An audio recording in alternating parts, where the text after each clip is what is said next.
Come on, Annie. Let's go to the movies.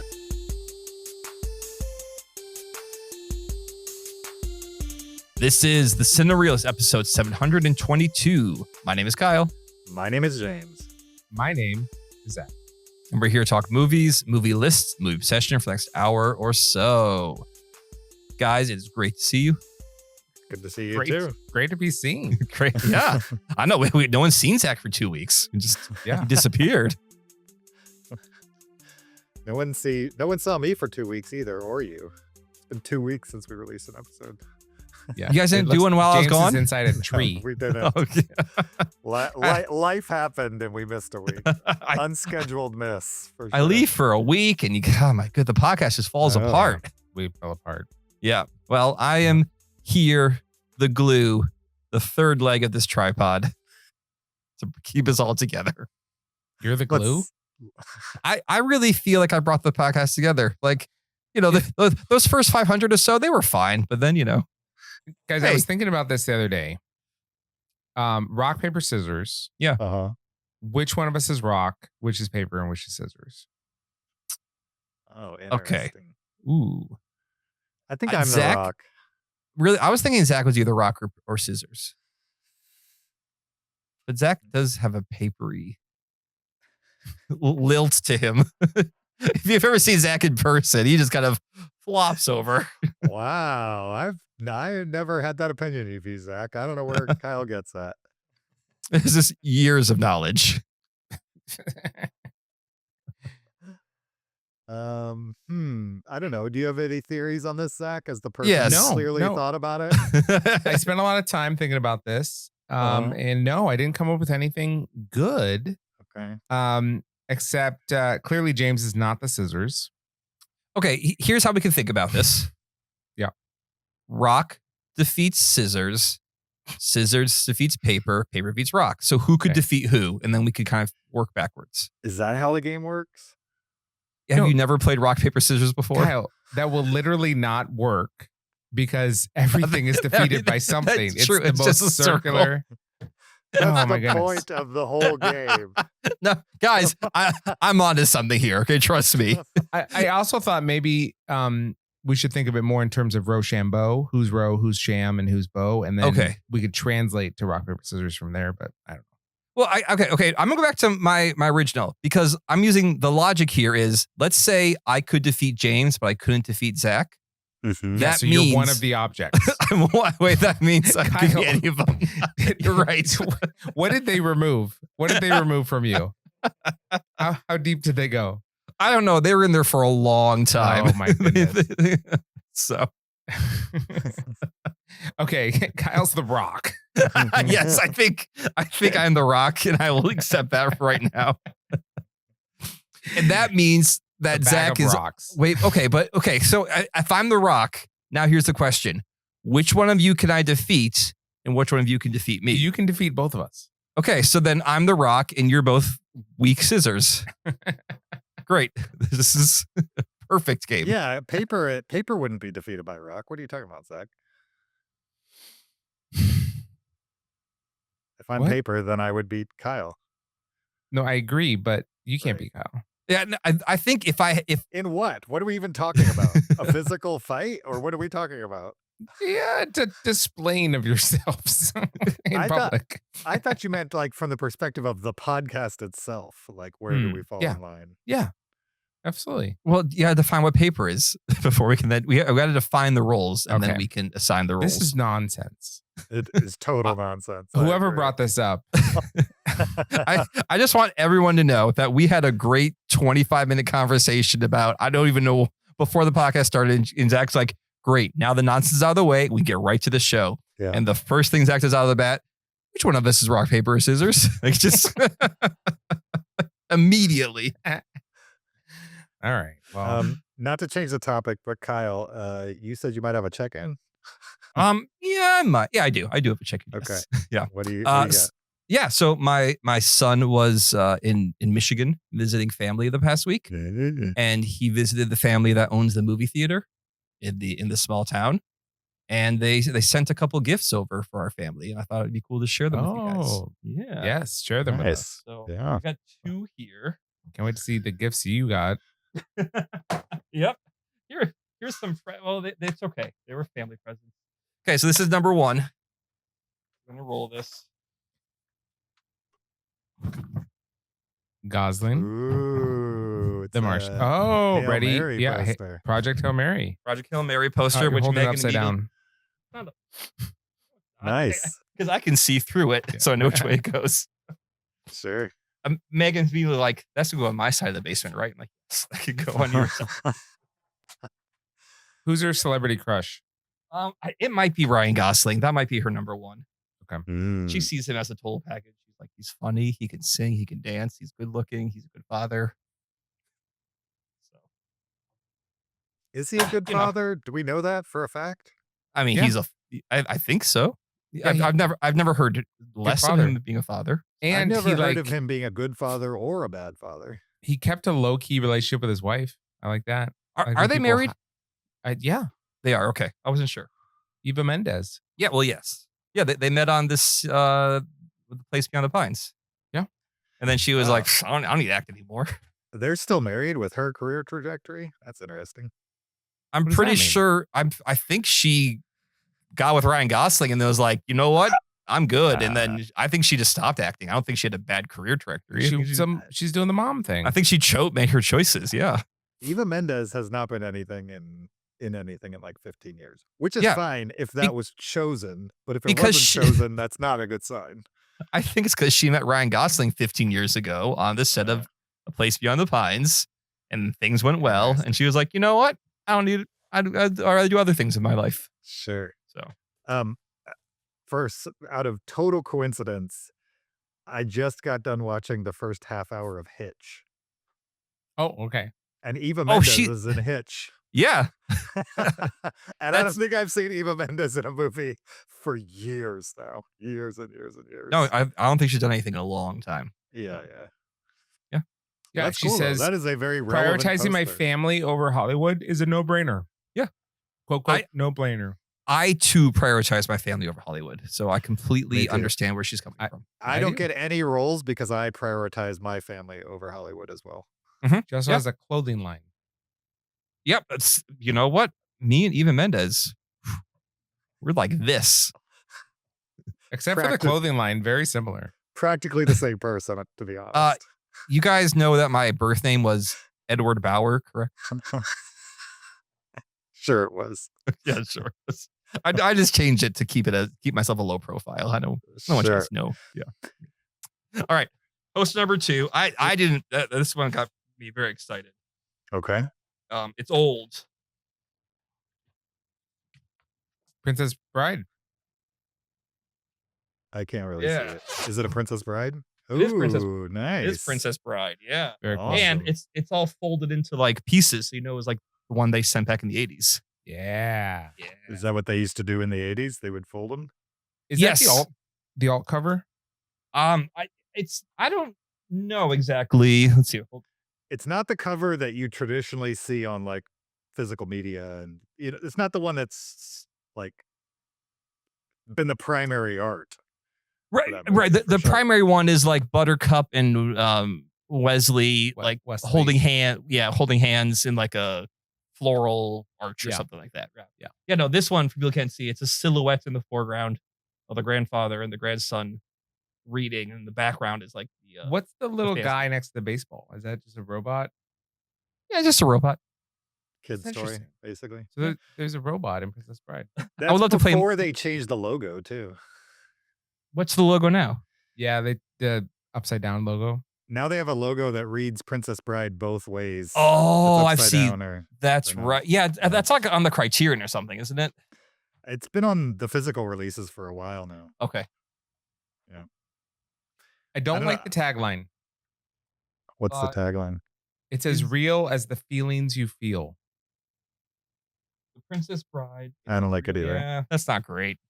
And with the big ass, it looks like the Princess Brides. I don't like Oh, it. like Kyle, you got to burn it. Sorry. okay, well, hey, up it goes. So James said so. No, I bet that poster's worth. Let's look it up on eBay. How much is it worth? No, I'm just kidding. You know what? It is a priceless gift You know, that I will. I didn't realize until you guys reacted weird to me looking up posters that Kyle gave me that that's like not something everybody does.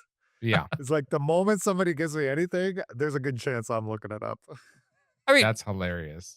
if you want to do that, that's fine. I think it was more the like, here's a present, and me like, wow, what's this worth? I was like, oh, here's a gift from me that I thought about to you specifically. And your first thought was, can I sell this? No, it's not my first thought. It's literally, I just want to know what it's worth. Yeah, how If valuable I is ever this to wanted me? to sell it. Yeah. How much does Kyle really value my friendship? $50? $80? It's not a Kyle thing, though. If anybody gave me anything and I thought it might be worth looking up, I'm looking it up. I don't care. All right. That's Good to funny. know. Yeah. Good to I know. think if you want him to keep, you got to like do something too. I have to like mar a cover or something Yeah. like that. Yeah. Right. You know, Right. Fold some pages. Yeah. Just rip off the UPC. Yeah. There you go. See, yeah. So you can't look up the value of that specific one. Yeah, And and if put I a don't QR look code it on the up- cover so he can't take a picture of it. I'm Keeps trying to take them somewhere else. I'm going to watermark all my gifts to James, like from Kyle, just across it. If I don't look it up, you'll know what I think of it. Yeah. You'll think it's crap. You're like, well, no way this was worth anything. So thanks. I'm very easy to understand. And that's why you are paper. For sure. We can see right through you. Oh, it's all James. about the money with James. Yep. For Yep. sure. Yep. So Zach, your scissors. I'm scissors. Yep. Because you're sharp and biting and stabby. He's safety scissors. Safety scissors. Rounded edge. Yeah. So that he can't stab people with it. No, it's the ones with the plastic covers on them. So like, Right. yeah. Right. Even if you got those fingers. Yeah, man, wouldn't it be crazy to cut your own finger off, guys? Would be That crazy. would be crazy. That would be crazy. Wouldn't it be crazy to make a movie? Where maybe that happens. You're alluding to something that no one listening to this right now knows what you're talking about. For sure. Speaking of which, let's talk about the video version of this podcast on YouTube. There is a video version. You can go check it out on YouTube. Search Cinereelists, subscribe and watch while you listen. You could also support the podcast on Patreon, patreon.com/Cinereelists. Get extra after show audio, amongst others, Cinereelist Schweck. You could also rate and review us on Apple Podcast. We'd appreciate that. It's free, 5 stars only, or send us an email, heyguys@cinereelists.com. Send a comment, a question, a list suggestion, a movie suggestion. Just this past week, we got an email from a longtime listener who was like, why don't you guys play this game anymore? And I was like, you know what? He's right. We should play that game anymore. Why aren't we? So we're not going to play it right now, but we are going to play it.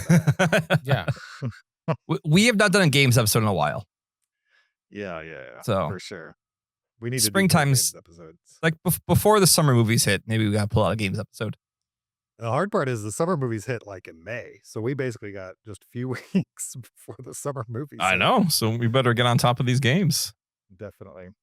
Yeah. So, hey guys at cinereelist.com. Links are in the description to do any and all of those things.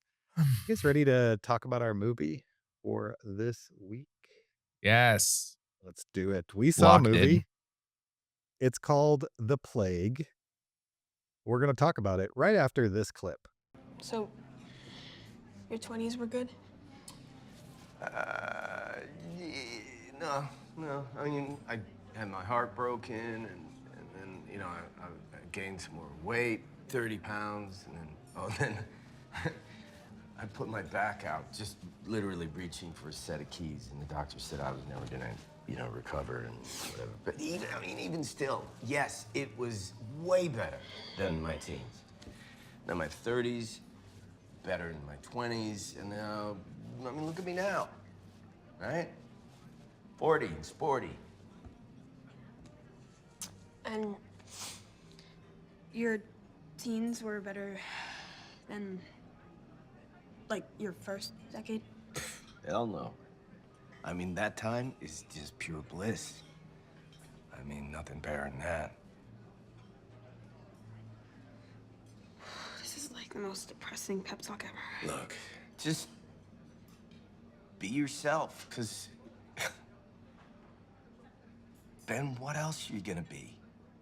That was The Plague, a 2025 psychological drama thriller written and directed by Charlie Polinger in his directorial debut. This movie stars Everett Blunk, K.O. Martin, Kenny Rasmussen, and Joel Edgerton, amongst others. And the official IMDb plot synopsis for The Plague is: a socially awkward tween endures the ruthless hierarchy at a water polo camp, his anxiety spiraling into psychological turmoil over the summer. Sure. Yeah. Yeah. Roughly what it's about. I would Mhm. agree. So this was a movie that was on my top 20 of 2025. It's a movie that I liked quite a bit, and was hoping you guys would watch it. And then the moment came, and I was like, "Nope! Now you have to watch it. There's no choice. we're gonna make it an episode of the show." Yep. So I haven't talked at length about this movie, but clearly I like it. I think I gave it a 4.5. It might be a 5 for me. I've seen it twice now at this point. And so I'm very curious to hear whether you guys like it at all. Or, I mean, it would be amazing if you loved it as much as I did, but I don't know. We'll see if that happened. What did you guys think about it? Whoever wants to go first. James, I'm concerned that this movie was in your top 20. Really? You didn't Yes. like it, or you didn't like the No. topic? No, I didn't. I mean, the topic, Sure. obviously it was challenging, right? It's about bullying. It's about 13-year-olds. You know, you have one kid he's sort of like in the margins kid. You know, he Sure. can be picked on, but he can also like get along with the cool kids if he plays his main cards kid? right. The main kid, main right? kid, Yeah. yeah. But he also like has empathy for like the super weird kid, so he can kind of like bounce in between. I admittedly I identified with the main character. I feel like that was kind of more or less who I was at that age. I don't know, Zach, Sure. if you agree with that or not. Sure. Yeah. And obviously that would make Zach the weird kid. So totally kidding. That was too easy of a joke. No, honestly, there was a kid in this movie that uncomfortably looked like me, I thought. At a certain age? Yeah, at a certain Yes, age. yes. Not necessarily that age. Do you know which one I'm talking about? Yes, I do. Yeah. It was No, the really cringy kid with the blonde hair. Right. Yeah. Right. yeah. No. Not the main weird kid. Yes. The Right, blonde. yes. Yeah. Blonde haired kid was a bit of a high school Zach right there. So. Yeah, absolutely. No, I wasn't like him, like in his actions, like because he was pretty crass and I wasn't. But he kind of looked like me. Yeah. Just from like, wow, they cast Zach. in this Really movie. awkward. Anyway, so I mean, this movie, like I said, is about this kid who's at the water polo camp. He's kind of teased by the cool kids, or the popular kids. He kind of figures out how to get along with them, but he also feels really bad about how much they tease this one weird kid who they claim he has a plague because he's a weird skin rashes, and so much is like they don't interact with this kid. The kid himself is also strange, not his fault, but he also just is, not the most socially Adept. capable person. Adept. Thank Sure. you. Oh, Meg and I were talking the other day. Like, there's inept. You can't be ept though. Adept. That's the antonym to inept. Adept. Thank you. All right. I will save that for our conversation later. Anytime. Yep. Anyway, I mean, essentially what this movie is it's the first act of Full Metal Jacket without like the satire or the pressure release valve of R. Lee Ermey. Like you're just watching kids be cruel to each other for an hour and a half. And I really felt like the message of this movie was, boy, aren't 13-year-olds a-holes? And I was like, yep, that's, uh-huh. got anything else movie? That's really, I don't know. Like maybe this was the director just exercising demons of like, obviously anyone who got bullied as a kid is terrible. And, that can be traumatic and something you carry with you. And if it was cathartic for him, wonderful. Or her, I'm not even sure who made this movie. It's cathartic for them. But as a viewer, I was like, what am I watching? Like, why am I in this world? And then the movie was over. I'm like, okay, why was I in this world? I'm not quite sure like where this movie was going, besides giving me, boy, aren't those middle schoolers jerks? Like, aren't they mean? Sir. Yeah, I didn't get a lot out of it besides the cruelty of it all. So that's kind of where I stand. I would love to talk about this movie. It's a movie that would be more fun to talk about than to watch. Yeah. Just what I told Kyle before he saw it, but after I saw it, was it's a movie that's very artfully done, but deeply unsettling to watch. Which is the point, obviously. Sure. This movie is about bullying. It's about, is it better to be laughed at or laughed with? Like what compromises do you make to fit in? How do you fit into a pecking order, and what sacrifices do you have to make in order to, not be the bottom of the pecking order? The way the movie explores that is just so uncomfortable.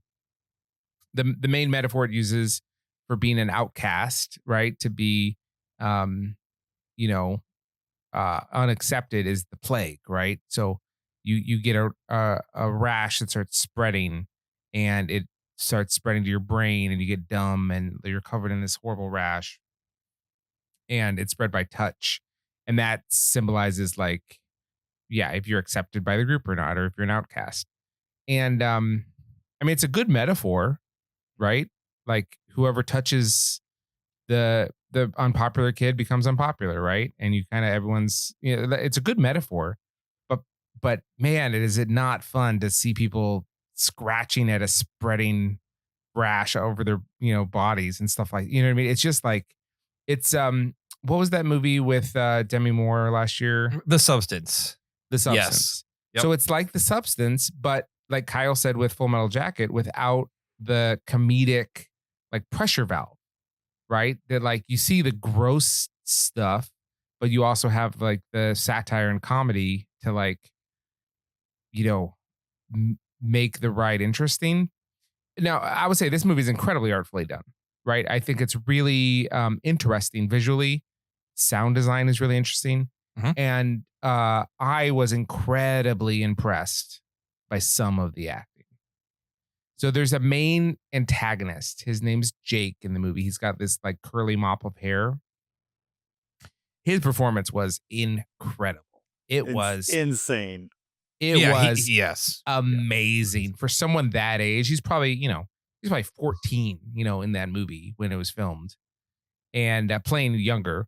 But he just has so much going on in his face. Like he can just have a slight smirk and this casualness that like is perfect. I mean, it's just it's rare to see a child actor that good that's not a Tremblay, and that's just the way it is. What's his X handle, Zach?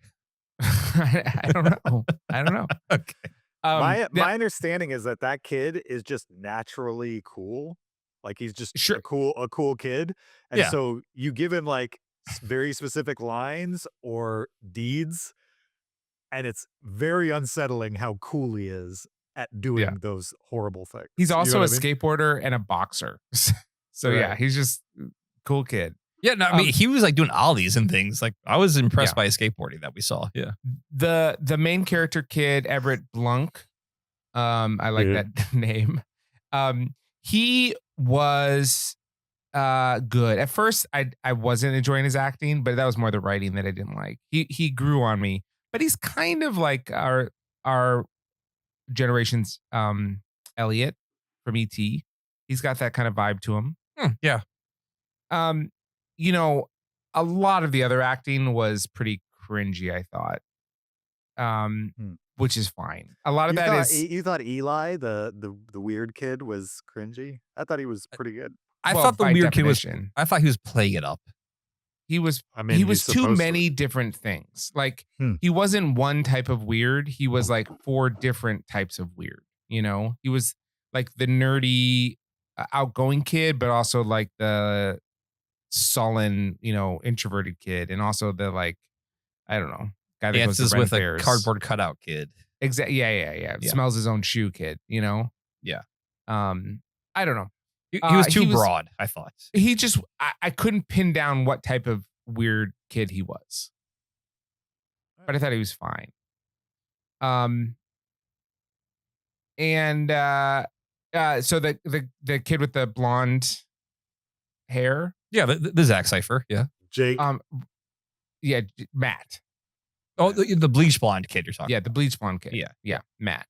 He, you know, he was definitely given like lines to like Grounded in 2004 or whatever year it took place in. So he's doing the like, okay, you know, kind of a thing. But he had never, you could tell he didn't grow up with it, like saying it. He was just told how to say it. He wasn't like actually doing it from, you know, being at the time. I did not buy that these kids were 13 in 2003 whatsoever. 100%. Yeah. Yeah, exactly. like they were doing things like bro. I'm like, no one said bro in 2003. It just wasn't like that. It wasn't like that. Yeah, their language. You're right. It's like some of them had like snap or whatever. They had these catchphrases, but I at no point. I'm not sure why this movie was set in 2003. Maybe it's just like let's get rid of cell phones so we can get rid of cell phones. Yeah, that's probably the only reason why. But and then I will say, you know, these kids like, so this is not my friend group at these ages. So perhaps this is what like normal boys are like in like normal social circles. You know what I mean? But like in my social circles, kids were not talking about like sex and drinking and stuff like this. You know what I mean? That wasn't the groups I ran in. This was more like kids, you know, like the movie Kids, except these kids are not at all the kids from Kids. You know what I mean?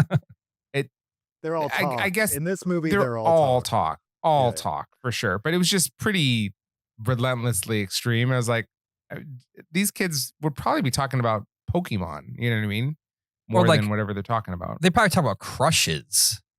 Yeah. But I don't think they're going like some of their conversations were rather explicit. It just that was not the circles I ran in. You guys underestimate teenage boys or tween boys. You know what I mean? Like that they will absolutely talk about stuff they have no clue about.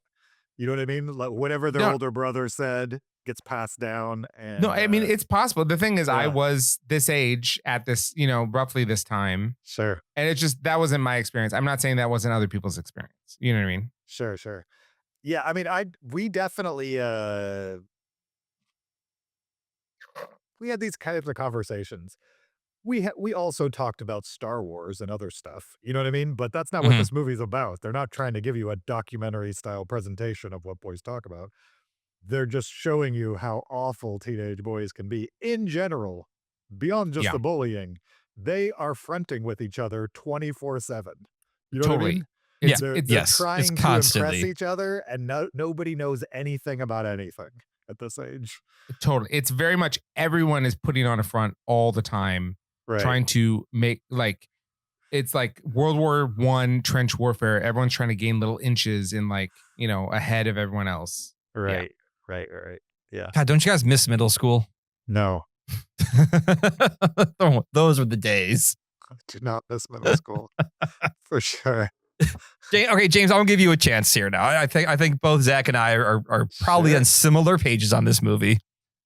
This is on your top. It sounds like Zach appreciates the artistry of it, but has some issues with it, which is fine. Well, some issues. I would like to talk about the meaning of it. That would be exciting for me. Yeah. But yeah, I liked it more than Kyle did because I do appreciate the acting and the art of it. I mean, the soundtrack was cool. I dug that. I thought the underwater shots were, it was like weird that was chanting. There was no music other than like needle drop music and that weird chanting music through it. Yeah, It was wild. And I really liked the underwater shots just because they were like so these extreme angles. So like you didn't quite know what Sure. you're looking at. Like you're looking at legs, but they're kind of thrashing around. You're almost like looking straight. Yeah, I would agree that movie looked interesting, Sure. but man. And it's for my money, it's like one of the most realistic portrayals beyond the plagueness of it all. I'm just talking about the social hierarchy and like Yeah. how that worked. Also, we didn't mention, but the main kid of the movie, the main character of the movie, is the new kid. Like he's coming into a situation where the hierarchy's established, and he has to Yes. either assimilate or become the weird kid. You know Yeah. what I mean? And so he's trying to figure out how to assimilate without giving up who he is. You know what I mean? I think over the course of time, he realizes there's no doing that, essentially. Like the line was drawn before he even got there. If you're Mhm. nice to the weird kid, you're immediately on the other side of these other kids. And even the kids in the bully group, there's the ones that are naturally bullies, and there's the ones that are participating because they know if they don't, they will be the weird kid. Yeah. You're in or you're out. Yep. Yeah. Totally. And so just like if you remove all the presentation, the portrayal of that little social circle is about as realistic as I've ever seen in a movie. And those kids were funny. Like some of the things they said so confidently made me laugh because it brought me back to my friends saying insane things too that I took as truth. And then like a year or two later was like, what were we thinking? You know what I mean? Like an Yeah. insane thing to say. It reminds me of like I remember girls saying that when they were in middle school, they thought they could get pregnant by kissing a boy because other girls told them that. You know what I mean? And so it's one of those things where you're so young and you're talking about things you don't really know about. You have like the pieces, but not the full picture. So you just Mhm. kind of try to fill it in. And then before you know it, your whole group believes what you filled in, even though it's, not reality. Anyway, I love that part of it. And then I also love the wrapper of it, turning it into a horror movie. What was that movie that we watched about Thanksgiving dinner? Remember that? Krisha. Do you remember Krisha, Zach? Oh, Yeah. Oh yeah. Krisha, which is a movie about a family just having Thanksgiving dinner, but the packaging turns it into like the most dread-filled horror movie you can imagine. And that's literally the stakes. Nobody's going to die. Nothing is going to happen other than meltdowns at Thanksgiving dinner. And in this movie, it goes a little farther than Krisha, I would say. But it gave me the same vibe that like uh, things might go bad in this situation, but overall, we're just kind of living with this group. We should probably talk a little bit of spoilers here at the end. Before we Uh, do, can I just topically Yeah. inform Kyle, if he hasn't listened to the last episode yet, that James made the claim that he is not a horror movie fan. No, Of No, the that's the 100%, three 100% the claim. Okay. He argued it for like a half an hour. I That missed he has that. never considered himself a horror movie fan, and he's surprised that I thought he was a horror movie fan. He's not a horror movie fan. He's just a fan of movies of the horror genre. I'm a fan of movies, horror. Anyway, we can go back to it now. All right. not James, even you have that's the- true, though. I'm a fan of a very specific type of horror. So if that makes me a horror movie fan, I am. But that's not what I think of when people say, "Oh, you're a horror movie fan." He balked when I said he's a fan of horror movies. That was the gist of a 30-minute argument. Okay, I need I don't listen much anymore, but I think this one I need to tune in to just hear Sure. you guys get into this. I'll weigh in next time. I mean, this is definitely a horror movie, but I would also call this like elevated horror. Although Wikipedia didn't even put the word horror in its description, and normally they load up the keywords. So I don't know. Maybe I would go more psychological thriller than I would say horror. I mean, That's what there's that's what definitely they some use. moments in it. Yeah, Yeah. but Would you call It Follows a psychological horror movie? I mean, so that is a horror movie, not a thriller. because there are jump scares and there are some like moments in It Follows. Sure. But it's definitely of a psychological nature, or it has it's allegorical. Maybe I may call it an allegorical horror. Sure. Yeah. There's like technology in It Follows that doesn't actually exist. It's like an alternate reality, to be honest. Oh yeah, okay. I remember It weird. Follows took place in it felt like an alternate 1980s almost. Yeah. Yeah. It's a period piece, but also the kids had like cell phones that had like e-ink on the front of them. Yeah, yeah. Which isn't even a reality today for the most part. Anyway, so yeah, I like the packaging of this movie as well as the plot itself and how realistic I felt the kids were in general.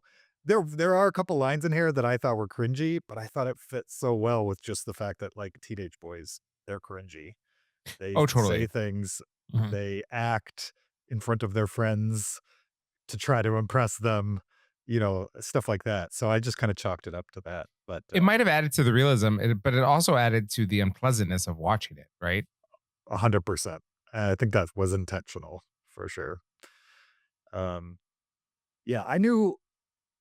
So the main Mhm. bully kid, Jake? Jake. Yeah, I knew like 3 Jakes when I grew up in California. Kids that were just like effortlessly cool, but did not know how to be responsible with that gift. You know what I Oh mean? yeah, Like they abused it constantly. I I would think say. we all knew a Jake or two growing up. Yeah. And I think Yeah. we all knew an Eli or two growing up also. Like I could definitely Yeah. yeah. I agree. Like this is a relatable movie because Sure. right, they are gathering these archetypes of 13-year-olds and like Zach said, the whole pecking order of it. Sure. I just don't know why. If you're, Like, trying that's to, just- if you're trying to pull a meaning out of the movie, I'm not Yeah. sure there is much meaning other than, I don't know, live through it. You know what I mean? Well, So- I mean, they even have Joel Edgerton give the whole like, "Hey man, don't worry, I was bullied too, but when you're 32, everything's cool." And like, Not gonna and, like, matter. Yeah. yeah, and like as both being a kid and a former like middle school teacher, like as a kid, the last thing you want to hear is some adults saying like, "Hey, it's fine, it's not that significant," because to you in the Sure. moment, it is very significant because it is your life. Well, And and as I a- thought yeah, go ahead. I thought the movie treated that speech as not the message of the film. Like that, I think that speech was treated as like this is This is what the adults tell you at that age. but this is Yeah. not the takeaway you should have from this. Right, I would love to talk about the meaning because I do think the movie tries to present a message, but I think it's pretty muddled and is not the right message. And I don't Okay. think that it's trying to say, to live through it. There's no, there's no good solution here. I think the movie is trying to say something. I was just very confused that was what the movie was trying to say. So I'd love to talk about Okay. that. Nice. We'll get into it in spoilers. I also thought just the visuals combined with the music and the setting, even if you get rid of the boys, just like the hanging on young people swimming in a big aquatic center pool set to that music was like immediately unsettling. Which is weird because if it changed the lighting a little bit and the sound, it would be like didn't slow-mo the kids swimming, it would be like a totally different movie. Like there's a clear artistic choice to just make this entire situation as unsettling as possible. What I got from that, the metaphor is these kids are treading water and desperately trying not to drown, right? So they are expending so much energy just to stay afloat, and you know what I mean? And if they falter for a second, then they go down. So like, it's a good metaphor. Yeah, I agree. What do you think the music? Why do you think they did the music that way, other than just trying to make it different or unsettling? You think there's any bigger reason why they went with the chanting? To me, it just felt atmospheric. I think unsettling was a huge part of it. I do think that is the age where boys become men. And so like the chanting made it feel much more like they're at this like kind of rite of passage, like they're at a moment where like they're facing some sort of ritual like of manhood kind of a thing. Like a drum circle type thing, or Yeah. Or what like was a that? go out and fight a bear kind of thing.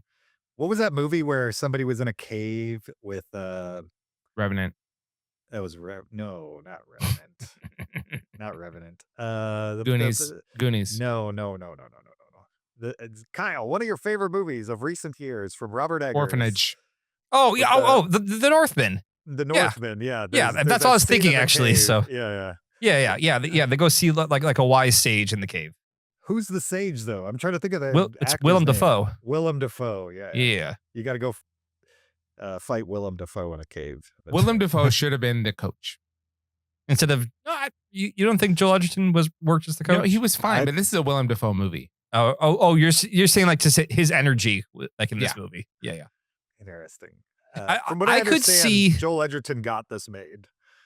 Like Joel Edgerton, he saw the script beforehand and he was like, "Oh, I want to direct this." Like Joel Edgerton wanted to direct it, and then the guy who wrote it was like, "I kind of wanted it to be my first movie," and so Joel was like, "Okay, fair enough. It's your," because this was not necessarily based on an experience. It was based on a summer camp water polo experience he had, but not like the specifics at all. Just he was awkward and in middle school.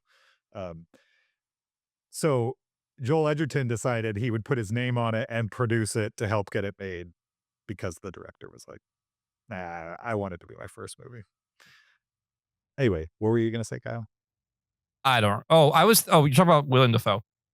I could have seen Willem Dafoe 20 years ago doing this role. I think present day Willem Dafoe wouldn't have worked. No, but like Willem Dafoe in his 30s or 40s, yes, I could see him as the Joel Edgerton character. Anything else with a spoiler free? All right.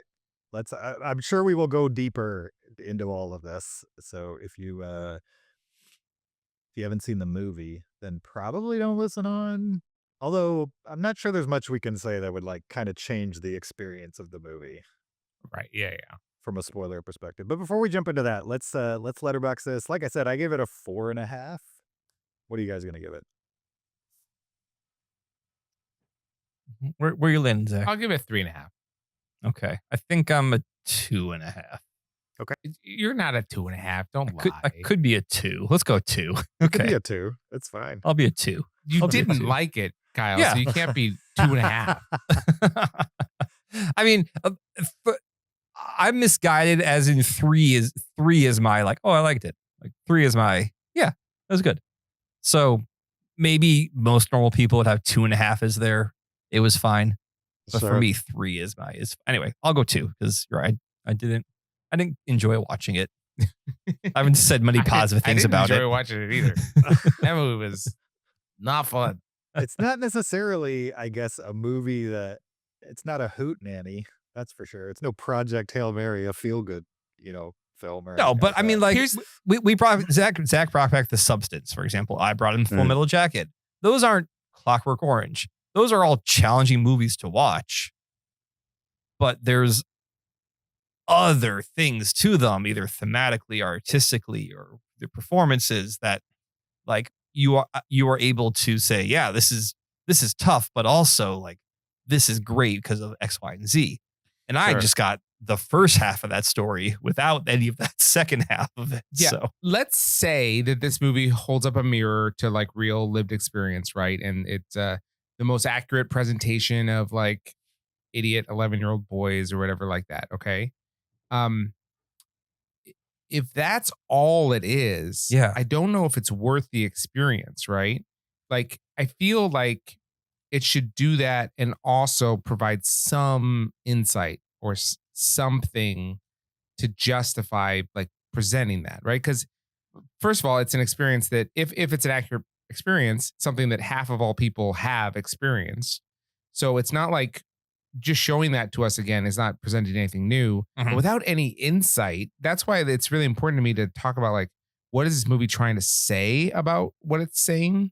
Because I think it's got to have some sort of insight to it in order to make the experience justified to sit through. You know what I mean? Otherwise, he's just holding up a mirror to something everyone knows anyway. Yeah. It for me, my experience was, seems about right. Sure. And then that's all I got from it. So Yeah, I guess I see it different. Not necessarily what you said. I don't necessarily disagree with what you said, but I think there's value in recreating a feeling, even if that feeling makes you uncomfortable. And I think maybe the point of it was that it's pointless. You know what I mean? Like bullying kids when you're 11 or 12 years old. There is no good that can come of that.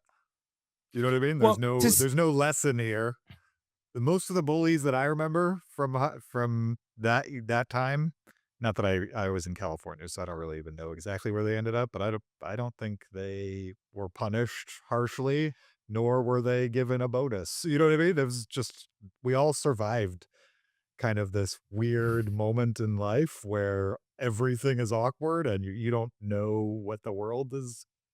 You know what I mean? You're trying to figure out your position in life, and you're kind of becoming self-aware on some level at this age. And it can be really horrible for some people who take the brunt of everybody else becoming self-aware. You know what I mean? And I think, do you think Yeah. think Eli is going to survive this? well, let's say we're in spoilers now. Okay. And then we can talk about Eli and all of his issues. Okay. And probably where he ends up and where he doesn't end up, let's say. Okay, so we're in spoilers. If you have seen the movie and you want to hear that discussed, listen on. If you have not seen the movie and you don't want to hear how it ends or specifics about some of the characters, hit pause, watch it, come back. If you don't care about spoilers, then listen on. Okay. So Kyle alluded to it. The main kid who gets bullied the most, he has sores on his body throughout the film. Before we get into the fingerness of it, Mhm. were those sores real? I think his were. Okay. What about the other Yes. kid who gets sores?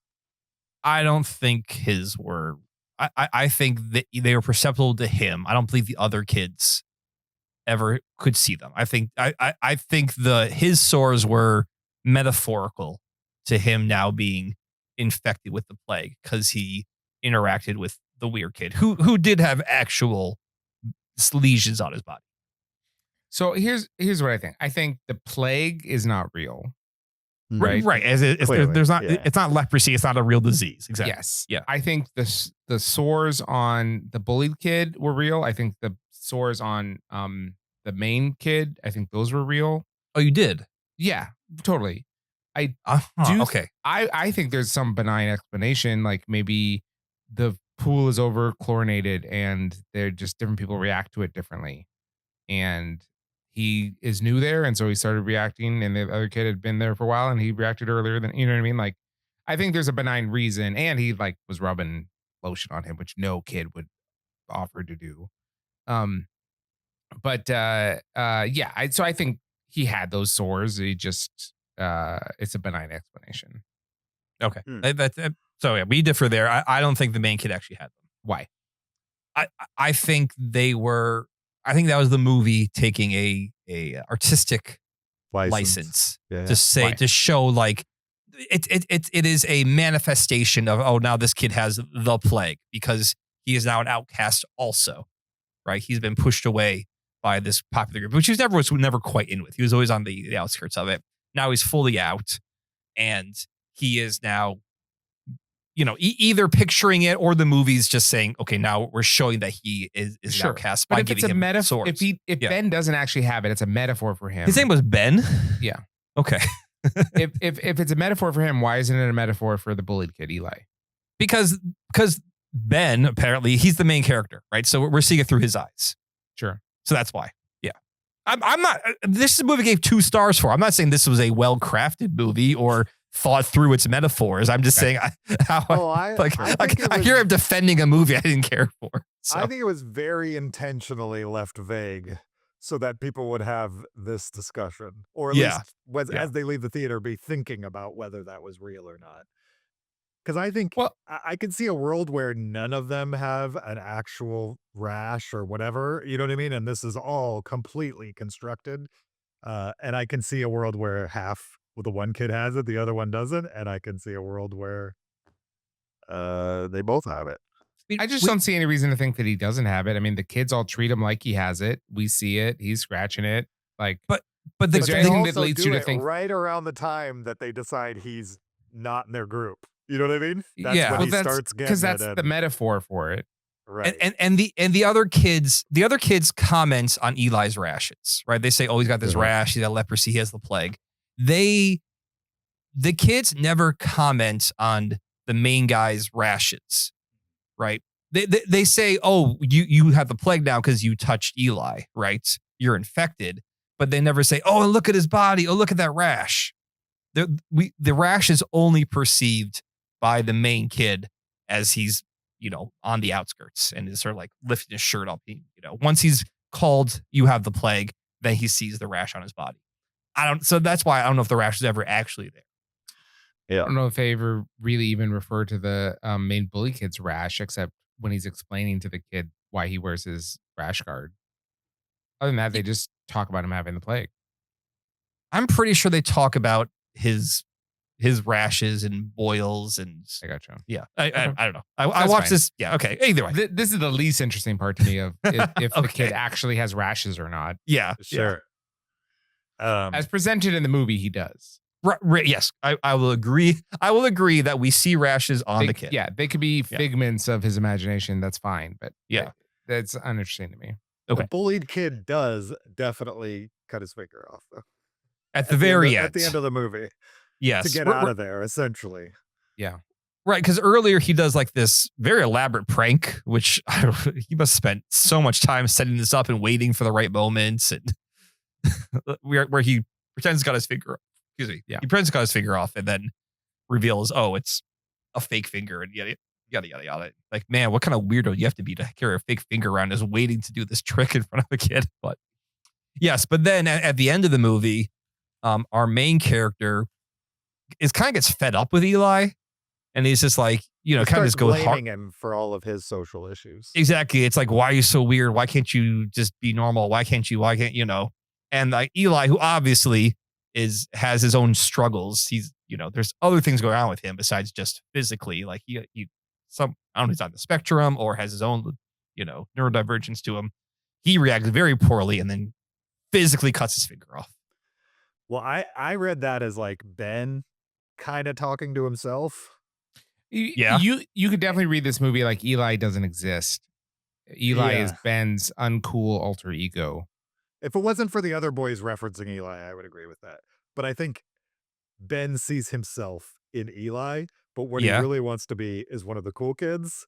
And so he's like so frustrated with the fact that he couldn't maintain that he can't self-hate, so he's going to bully Eli. You know what I mean? And Eli is bullied by everybody except for him until that moment. And at that moment, Eli's like, I'm done with this place. I got to get out of here. I'm going to chop my finger off, which is an extreme. I have a different read on that. Okay, let's hear it. So I don't think that Ben wants to be one of the cool kids. He just doesn't want to be Eli. He doesn't want to be the uncool kid either. Because he doesn't like the cool kids either. He thinks that they're mean and he doesn't like how they treat Eli, right? Yeah. He just doesn't want to be the focus of their attention. Mm-hmm. He's hoping for some sort of middle ground, right? Yeah. And then he's yelling at Eli like, why can't you just be normal? Which I honestly think is a pretty valid complaint, right? Like he's faced with Eli, who's like decidedly strange, right? Like he doesn't want to conform to like societal norms, which is his prerogative. But he's frustrated, like how much Eli makes his life harder for himself by being relentlessly willing to be himself. Mm-hmm. And I don't think Eli is finally like, I just got to get out of here, right? And this is my out, right? If I get in an ambulance, they'll take me away from this place. I think he's asserting his independence. He's like saying like, I refuse to compromise my desire to be relentlessly myself. And so this is an act of independent defiance that, like, despite what you tell me, I will do what I'm going to do. And you can't tell me what's normal, like to act normal. That's how I Sure. took it. And the reason I took it is because how does Ben react to what Eli does? He says, you know what? I want to dance. So I'm going to go to this party and I'm going to dance. And it doesn't matter if I look like an idiot. I'm not going to think about what other. So the lesson he took from Eli was, I am not going to worry any longer about what other people think of me. I'm just going to do what I want to do. Like Eli did by cutting off his finger. That was my read on it. Okay. like I that. had such a different read. What was your initial read? My read was that the main kid essentially bullied Eli into like self-harm. Right? And he's like, okay, let's go dance. Like he just like it had no effect on him whatsoever. Like it happened and he just returned to the dance and just started dancing. So he turned into Jake. Is that what you're saying? I don't know if he turned doesn't into care who he hurts. Yeah, I think I don't know if he turned into Jake, but yeah, I think he left that water polo camp a worse person than when he entered it because of his interactions with everyone there. That's such a different read than mine because I think that Eli affected him. Well, I think I think Eli affected him also. But So I got the read that he just sort of didn't care. Like, oh, Eli did this to himself, and back to the dance I go. But he wasn't dancing before. Yeah. Yeah. Anyway, James, after hearing Zach's read on it, I don't think there's a correct answer here. I think all of this has been left kind of open-ended so that people can read it different ways. But I like Zach's read on it. I think I had pieces of that, but couldn't express it quite as succinctly as you did, for sure. I was thinking more like he was so frustrated with himself and by extension Eli because he sees Eli as like the part of himself that he just can't get the cool kids to like. You know what I mean? That he takes it out on him. Eli reacts. This is where I align with Kyle. Eli's reaction is, oh, you don't like me either. I got to get out of here. I'm going to, do something. I'm going to self-harm, essentially. And then the dancing was more like Ben realizing what you said, but for the reasons that like he stifled Eli so much, just like he stifled himself so much, that he got so wound up that those kids would have never liked him anyway. You know what I mean? Because he was just so clearly wound up by everything and it's so desperate to be accepted. You know what I mean? The other boys, or at least the ones that knew what they were doing, could read it on his face. Well, here's the thing. Ben was accepted. Ben made it into the group. The only reason he was outcast was because he was not a bad person. Didn't like the way they treated Eli. Yes, for sure. In fact, Eli ruined it for him. Like in his mind, it was the existence of Eli that caused Ben's compassionate heart, right, to get ostracized from the group. And so he was so frustrated. Like if Eli could just be normal, Ben could still be plagueless. Sure. Yeah. What bothered me about the ending is let's say we take for granted my take on the film, right? Just assume that as a given. Assume it. Yep. In order for me to be bothered by it. If the message is what I think is if we're seeing an arc for Ben, right, the main character, like what has he learned? What has he figured out about how to cope with the awfulness of being in middle school and being a boy? It's he learned the lesson from Eli that you just have to be yourself, otherwise you can't be happy, right? If you're trying to be something for someone else, you can't be happy. So that's why he dances. Like, I'm just going to be myself and enjoy my good time or whatever. Okay. I don't know if that is that might actually be the right answer of how to survive middle school, is just like be yourself, and your people will find you, and you don't pretend to be someone else, for whatever. That's probably the right message. But the way that Ben gets to that message is by following the example of a kid that cut off his finger. Yeah. And that was the wrong decision. Okay. Like Eli's decision to cut off his finger in a relentless pursuit of being himself was the wrong idea.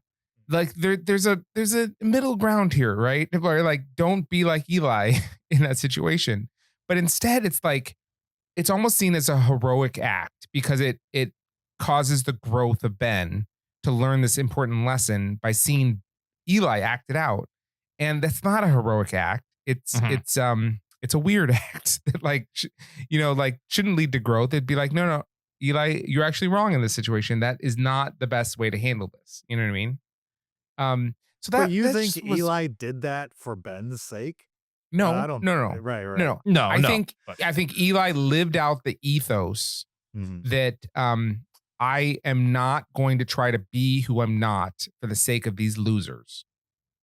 I think Eli was 100% sold out to the idea that like, I don't have to be anyone except myself. And I feel like that's what Ben learned to be, right? Is to be Eli. Now, he's not as weird as Eli naturally, so it's probably going to work out pretty good for him. And probably some girls are going to dance with him at the party, now that he's Napoleon dynamiting. But I don't know. You don't see his footwork. It's all just like shoulders up. Yeah. But it's just Eli. I don't think Eli by the end of this movie is a hero. But his ethos is presented as the heroic ethos, like the way that you should navigate this. And that just bothered me. Oh, I think like as a just like all the rest of the boys had skewed perspective on everything that an adult in theory has an adult perspective on. Clearly, you shouldn't cut off your finger to prove your individualism. But when you're a teenage boy and you're up against the gun and all the other boys hate you, you know what I mean? And the one you thought was cool with you is basically saying what all the other guys had said to you. You know what I mean? But even in a more intense personal way, I think if you are already a kid with issues, the idea that you would harm yourself is a sad but real, very real thing. Now, I agree, Zach. Like maybe that's not the ideal way for the more balanced kid to learn a lesson, but as the movie presents it, that happened. Right. And I think the dancing is probably a combination of what you're saying, which I think is probably more true than anything, is like he's realizing, oh, I cannot care about these kids anymore, or else they're going to make me turn into a monster. I turn into a monster. This kid cut his finger off. I'm not doing that to people anymore. Absolutely. He's got to pick a side. Right. And at the same time, he's still 11 or 12. I think he's traumatized. You know what I mean? And there's like a weird combination of these two things happening in that dance scene, because it's not like everybody joins in and dances with him. You know what I mean? He's just kind of there in the middle, just sort of doing his thing. Yeah. Right. Exactly. Yeah, I think there's more than one thing going on in that dance scene for sure. But yeah, I'm not sure there's a huge lesson here though. And I'm also not sure I personally need tough movies to have a lesson to them. I don't begrudge anybody else who's like, I'm not going through that unless there's something on the other end for me. James, can you give me another example? Can you give me an example of a tough movie that doesn't have some sort of message to it or comment? I don't know if Kids has a message to it. Yeah, well, Kids does have a message to it. What's the message of Kids? But they're all thin messages. Don't have unprotected sex. You know what I mean? They're like, don't do drugs when you're underage. They're pretty thin messages. I would maybe the message of Kids is there are darker realities happening right now than you realize. Okay. Sure. That was presenting like, you don't know how bad it is in some of these communities, right? Sure. Whereas the message of this is like, you know exactly how bad it is in these communities because you lived through it. Sure. I just I can't don't think of know. another movie that doesn't do this, like Full Metal Jacket, right? It has this exact thing, but also the satire on top of it. Yeah, and I think so. When I saw this movie the first time, I watched it alone at home. The second time, I watched it in Michigan with Logan, with somebody else, essentially. you're like, and- hey, and Logan, the- I got a great movie we should watch together. 100%. That's exactly what I did. And you can ask him whether he enjoyed it or not. I really want to know I don't Logan's really take on this remember. movie. So, yeah. And I didn't necessarily find things in it from like a theme perspective that I didn't already feel in the first watch, but I found it to be way funnier the second time. Just how stupid these boys are, and remembering how stupid I was and my friends were. Maybe not this specifically exactly the same stupidity as them, but the false masculinity, bravado at that age is just very relatable to me. Obviously not a one-to-one experience for sure, but very, very relatable. Were you This Tic takes Tac? it to an extreme for sure. I have but- I have a possible observation here. sure. And I haven't fully thought this through. James, you related to the not necessarily the main bully, but you kind of related to that group of kids. The satellite of bullies. Exactly. Yeah. Sure. I'm not accusing you of being a bully. I'm just No, saying, it's but like that was the group you related to. When I was that age, I was the bully and I got bullied. Yeah. And Okay. I think that was the experience for most kids. So where I related to Ben as kind of the kid in the middle who, like, you know, got a little bullied, tried to sometimes be with the cool kids, but also kind of knew like, yeah, these kids aren't actually the greatest, but Right. for self-preservation, I don't want to be an Eli. Zach, Sure. who did you relate to someone I was in this? probably more the Eli. More the Eli. Okay. Yeah. Yeah. That's what you're gonna say, right? No, I don't think. Maybe middle school you was a little bit of the Eli. Right. I don't right, think right. I don't think you were as weird as Eli in this movie. No, I definitely, I Yeah. certainly wasn't. Yeah. But I obviously we all know people that were as weird, like that exists as Yeah. as a person. And I But- definitely knew Eli's in middle school. I would not say you were an Eli, but you were definitely more on the outside. You were Totally. trending Yeah. Eli. Totally. Yeah. Yeah. Yes. So yeah. I think those all the conversations of the boys, I just don't relate to that. I didn't experience that. I wasn't in Sure. friend groups that had those kind of conversations. right. Whereas like James, you had the conversations roughly in that same vein. And so you're like, yeah, that is, that alone provides a reason for the movie. You know what I mean? Like I'm seeing something on screen that I've never seen before, maybe, although, Mhm. that's been in other movies like Stand By Me and stuff like that. But Yeah. And like I remember kids saying to me, like, "Yo, you're friends with Zach." Oh, like interesting. really Like a negative thing? impressed. Like Huh? impressed. Yeah. Yes. Zach, Yasmin Pasha was very impressed that we were friends. Yasmin Pasha would steal my backpack every day. Every and day. run off with it. Yep. And hide Oh it. my gosh. And I had to like chase her down and find my backpack. Would you like to tell the group what your backpack was? Because it wasn't a backpack. Oh, you mean my satchel? Yeah, you're saying your messenger bag, your satchel. Yeah, messenger bag. Yeah, That's cool. exactly. No, back then it was a backpack. It was a When backpack then, Yasmin, okay, when yeah. Yasmin was taking it. Did Yasmin have like a crush on you, or she was just literally mean? She was No, a mean no, girl. Just mean. Yeah, she was a mean girl. Yeah. Yeah. That feels like crush behavior when you're talking middle school. Yasmin did not I have a doubt. crush. I can guarantee you, James, that Yasmin did not have a crush on me. Yasmin, if you're listening, and I would say Yeah, there's a Yasmin, small right into the chance. I think she probably is listening. Yasmin, right into the show, confirm that you indeed did not take my messenger bag because you had a crush on me. Yeah. That's so All right. So I think what I'm getting at is, Zach and I related to the more bullied kids in this movie. So I think we were like, oh, this is not a fun trip down memory lane. And James, you related a little bit more towards that popular group. And you're like, God, well, we were such idiots back then. So I think maybe you just had a little different, like this movie just triggered different experiences to you than it did to Zach and myself. Could be. I mean, I think if I was, this is like a very, what's that HBO show with the women in New York? Sex in the City? Sex in the City, where they like, I think it'd be Euphoria at first here, but or whatever. That's what it feels like. You're Miranda. Whatever. I've never watched it, so I couldn't tell you. Me either. I have no idea. I don't Zach's know Charlotte. We all know that. So I don't know any of these names. But if I was anybody in this movie, I am Ben. Really? For sure. Like I was not with the cool kids, but I was not like picked on by them either, typically. Yeah. And I also had friends like that were quarantined, you know what I mean?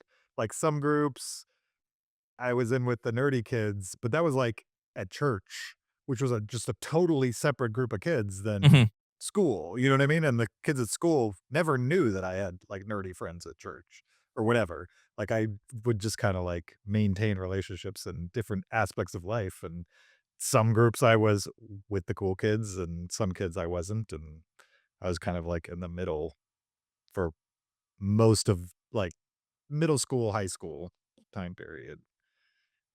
I don't think if you asked random person who knew me at the time whether I was cool or a nerd, they'd be like, he's just James. He's just James. Okay. He has pieces of both. You know what I mean? He can be really cool and also he can be a real dork. That's for sure. Okay. Interesting. Yeah. Okay. I do want to say in Zach's defense, you blossomed in high school. Like he's very insecure, so please prop him up a little more, Kyle. No. I think it would become just like this. Let's talk about how much Zach was an Eli back in middle school. So No, honestly, like,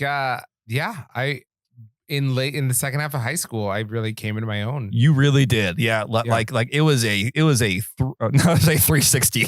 You just came right back around. It was a 180. You were like, people were hanging out. You were popular. Yeah. And I think that was hard for you, wasn't it? It was, I don't know if it was hard. It was definitely a changing of the dynamic. Yeah. Of like, oh, this is not how it used to be. Yeah. So, yeah. Guess I have to go to church groups now if I want to see Zach. You gotta. Yeah, and you did. And I did. It's like, well, look, guess I'll go hang out at the church groups. Did you come to any of our dance parties? Yeah, we a couple. I remember the one in your basement. Yeah. Mm-hmm. Yeah, there was, I don't know, like 3 or 4 that I went to. Yeah, great. Yeah, but the basement one was on the one at your house, the one I remember the most. Nice. Yeah. All right, the plague.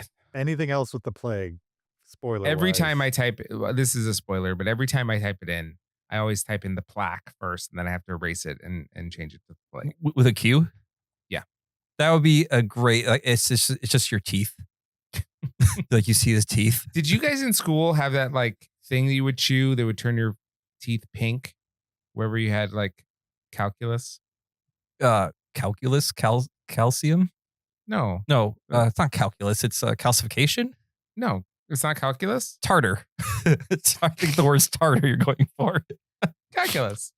No, it's not calculus. That's math. Okay. I do remember one time I was at the dentist and my brother was there at the same time.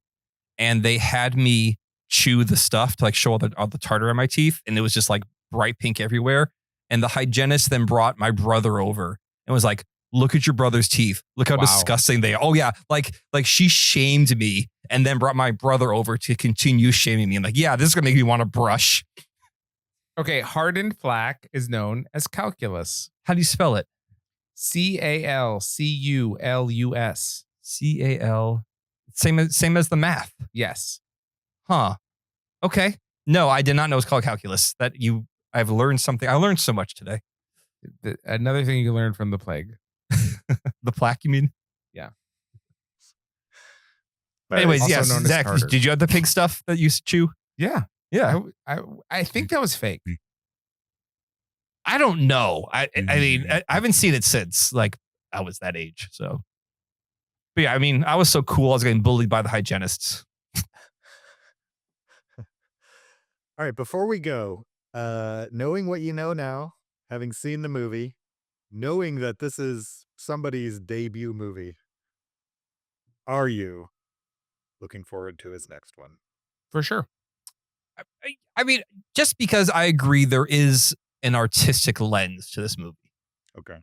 There was an attempt at something, even if you didn't vibe with it. Yeah. I kind of hope that whatever demons or whatever therapy this guy needed to do, he got out of this movie and could like maybe. I mean, I'm not saying it's to give me like a light comedy, but like let's inject some satire or let's give us a little something more than just like, man, isn't it terrible out there? Yeah. I will say I'm much more interested in him as a director than as a writer. Yeah. Because I do think that as a writer, this was missing an element that could have elevated this. But as a director, I think his direction was really strong and like a good voice. Nice. Zach, earlier you asked, is there another movie you can think where it's just bleak and no message? Yeah. Blindness. Yeah, Blindness is a good example. Blindness. James likes that movie. Just bleak. And then it's over. I know you guys haven't seen it, but Antichrist is another movie that's like crazy acted well, but it's just about people in mourning. Yeah. And that's it. There's not much to learn other than it really they never get to the afternoon. To be in mourning. No, they never make it. Not even the evening. Just do they have brunch at least? Yeah, no, they really don't. In fact, whatever your perception of brunch is, it's pretty much the opposite in that movie. Is it the anti-brunch? The anti-brunch for sure. Okay. Monte Cristo. Antichrist is also a really good movie, but it's that's interesting. Brutal watch for sure. That doesn't have much a good joke to latch onto at the end. What's Zach? I didn't. That was a great joke. Thank you. Can I explain the joke? Just Sure. make sure you meant it. Yeah. Please do. So you have a Monte Cristo at brunch. Yeah. But also Antichrist, Christ. Yeah. Monte Cristo. It's a great joke. Thank you. Sorry. James was explaining something. I'm like, I'm going to make a joke right now. Just completely. I didn't even hear it. It's all right. Yeah. No, I mean, you're talking Antichrist, another version of like, it's just misery. Yeah. Or what's the other one? House of Sand and Fog is another one that's about a widow who's depressed. So well acted. Such a great movie, but I only saw it once. I never need to see it again. It was brutal. There's like nothing happy that happens in that movie. And also nothing extreme. Antichrist, there's extreme things in that movie. Oh, I've read about Antichrist, yeah. Right. In House of Sand and Fog, it's literally just about a woman who can't get out of her depression, and she's like getting kicked out of her house, and the guy who's kicking her out feels guilty about it. He doesn't know what to do about it. And it's like, well, if you stop paying your mortgage, they're going to kick you out. Is that also Lars von Trier, or is that a different director? Okay. Different director. I forget who the director is, but the now I'm drawing a blank on the name. Isn't it is it Rachel Weisz?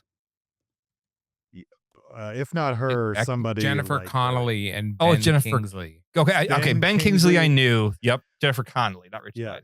Ben Kingsley and Jennifer Connelly, both great actors, just killing it in a movie where you'll just be like, oh my gosh, this is brutal. These people, there's no way out for them. You know what I mean? There's no right answer to anything that comes up in that movie. But I'm glad I saw it once because it was very well acted and a very realistic, probably depressingly realistic story. Zach is also glad he saw it once. Did you see it once? Oh, no, I saw once. The movie once. Once, yeah. I saw once 10 times. Yeah. That being said, like if you had me right now, if you were like, okay, you need to watch Antichrist and The House of Sand and Fog in the next month, and I hadn't seen them before, I'd be like, nah, I'm watching something happier. So it might be just time and place. Some of these movies are, you know what I mean? Like, and it doesn't have to be happier. It just, what's the point of me doing that, right? Like, here, you can cut off your arm, but give me a reason, right? Not just like, well, let's just do it. Let's just see what it's like. Like, give me a reason to do it. Pay me, $300 and then we'll talk. 300. Sure. I'll pay you $1 a day for every limb you cut off. But if you reattach the limb. I do want to pose this question to listeners because I made it up and I think it's a good question. Okay. But we don't have to discuss it though. No. If I gave you $1 a day for the rest of your life, to not cut your hair, any hair, right? And every day that you don't cut your hair, it goes up by $1 a day. So if you don't cut your hair for 2 days, you're making $2 a day. But as soon as you cut your hair, it goes back down to $1 again. How long do you go without cutting your hair? Kyle went a month. That's $5,000 a month or a year right there. I think it's less than that. It's $15 a day. But yeah, that's probably $5,000. Yeah, it was 5,500 about there. So yeah, I mean, I don't know. Oh. If someone tells me like, hey, I'll pay you $5,000 a year to shave once a month. Okay, sure, it's not bad. It's pretty good. Yeah, We're not talking about this anymore. No, I know. I'm just saying that's where I landed. That's where my calculus took me. Sure. Not my calculus.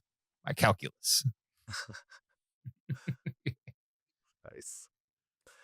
All right. Anybody changing their star rating now that we've talked spoilers, or are we sticking with 2, 3.5, and 4.5?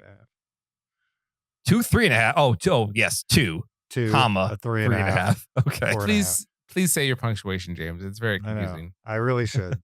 I agree. Doesn't sound like it. All right. Well, then that's it. That's all we got this week. We're talking about one movie, and that's it.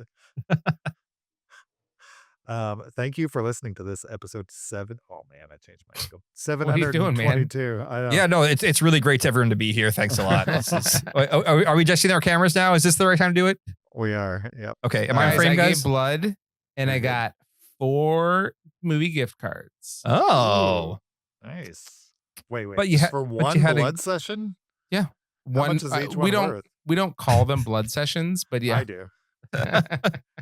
How many liters is that right and there? I go, time for a blood session. And then everyone else gets off the bus because they're like, I don't want to be around this guy.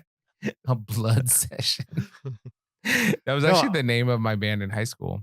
Really? Nice. Yeah. Weird that because you sang like it was an orchestra. Yeah. Oh, I thought it was girly pop. You were called Blood Session. Orchestra. Did you play clarinets in Blood Session? Yeah. How much money is on each of those cards? $10. They paid you $40 for your blood session? Yeah.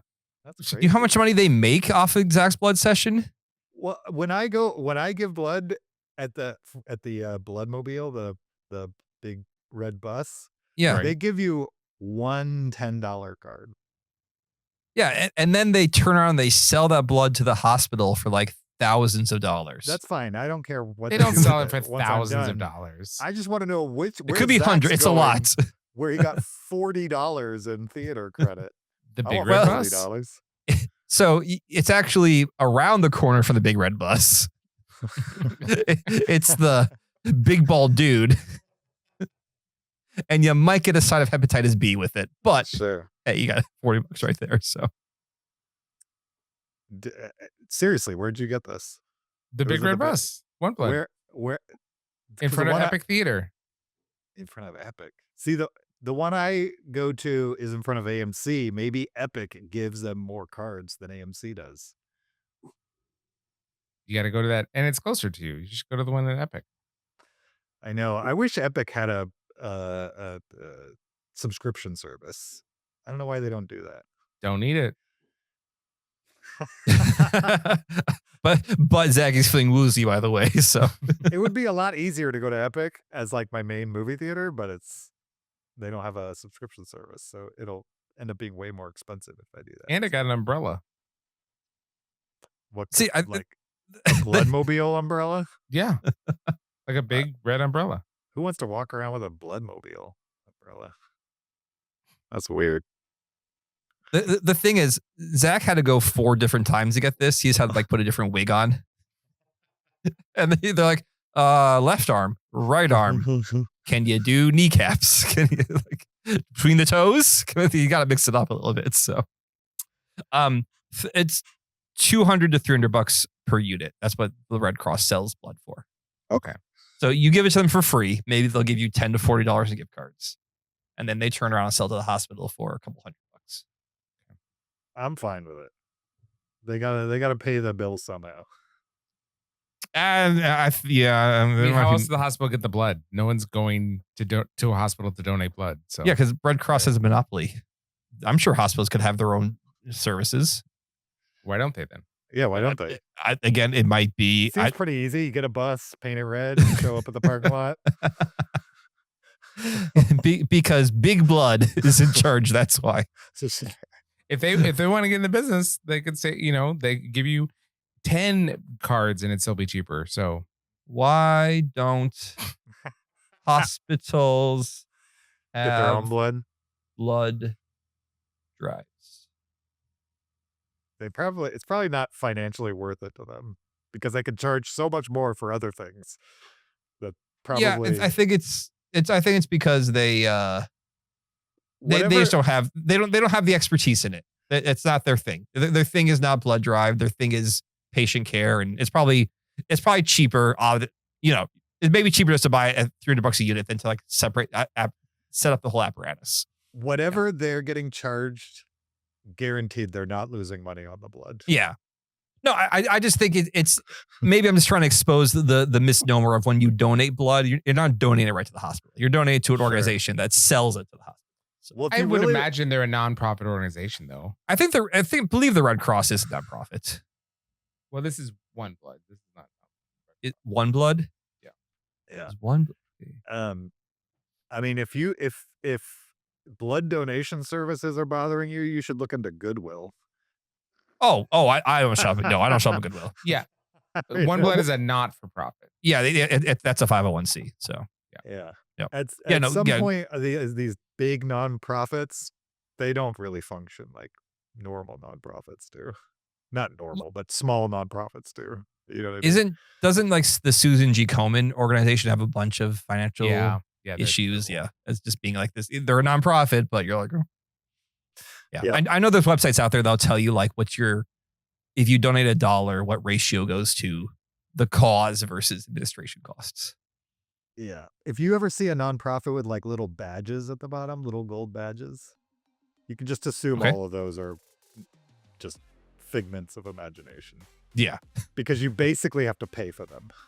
Mm-hmm. And whichever nonprofits pay for them, they get to put the badge on there. They get the badge. Yeah. Yeah. Yeah. It's like being listed in the 30 under 30. Oh, I'm in that. Sorry. I can't swallow. It's all new down here. I can reveal now. You were a 30 still under listening. 30?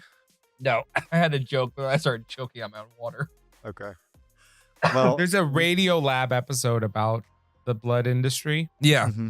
And essentially it says that they do sell your blood, but there's so much overhead costs running a blood bank that they're practically forced to sell it in order to right. break It's even. right. So it's probably here. I'll let everyone know I was gone for 2 weeks. I had my tonsils taken out. So I'm still recovering, and sometimes I irritate them and get these little fits. I don't have I don't know, emphysema. Everybody was thinking that, but I'm glad you clarified. All right. What have we said? Oh, thank you for joining us for episode 722. Don't forget, there's a video version of the podcast on YouTube. Go check it out. Support us on Patreon. Leave us an Apple Podcast review or send us an email. Links are in the description to do all of those things. You could also follow us on social media on Twitter, Facebook, Instagram, or TikTok at Cinereelists, or you can follow me on my personal Blue Sky or Letterboxd account at EOJRB. You follow me on Twitter or Letterboxd at Shaubin. You can find me on Letterboxd at Peter SKB. We will be back next week. We don't know exactly what with, but probably a top 10 last 10, but maybe not. It might be something else. So do with that information what you will. I don't know how that's helpful to anybody, but that's tune in next week to find out. Right. We will hopefully be back next week. Thanks for listening as always, and we'll see you guys there. Until then, keep it cinereal.